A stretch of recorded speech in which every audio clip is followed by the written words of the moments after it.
On October 7th, all eyes and ears will be turned to the nation's parliament as the Minister of Finance presents his 2020 budget.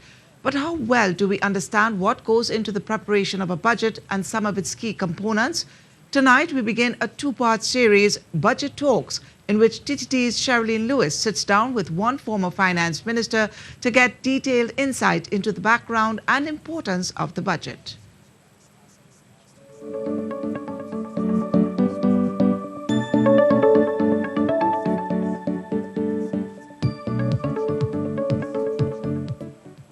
You know, you have your income, which is usually from a salary, you have your expenses, and you have it on a fixed period, which is usually every month.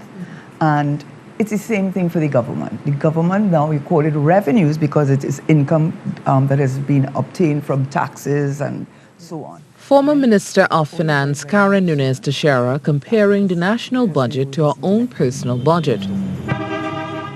While the budget is usually presented in October, preparation begins as early as February.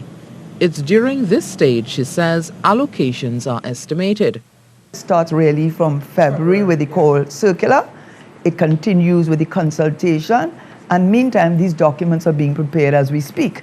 And then, of course, you have to prepare the one that the minister presents. So start the debate. It's the budget statement. Once consultations are completed, the budget statement will be prepared. This is what the Minister of Finance reads on Budget Day. This performance is But do you know there's a difference between the budget statement and the appropriation bill? So when you're debating and you're talking about passing a budget, you're really talking about passing the appropriation bill, which sets out the items of expenditure that have been approved. So it goes from the Parliament, the lower house, then it goes to the upper house, and then the next thing is it has to be assented to by the President of our Republic by signing. And how important is a budget to a country?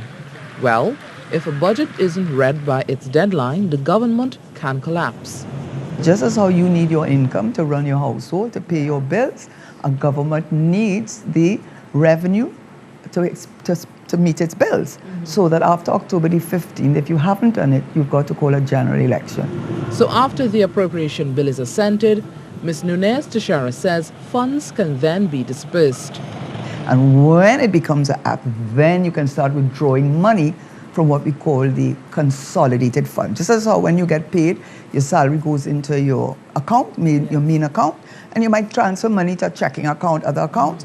Well, in the same way, all revenues that the government collects for that year has to be deposited into the consolidated fund. Fiscal deficit, diversifying the economy, and more will be discussed in Part 2 in TT Budget Talks. Cherrylene Lewis, TTT News.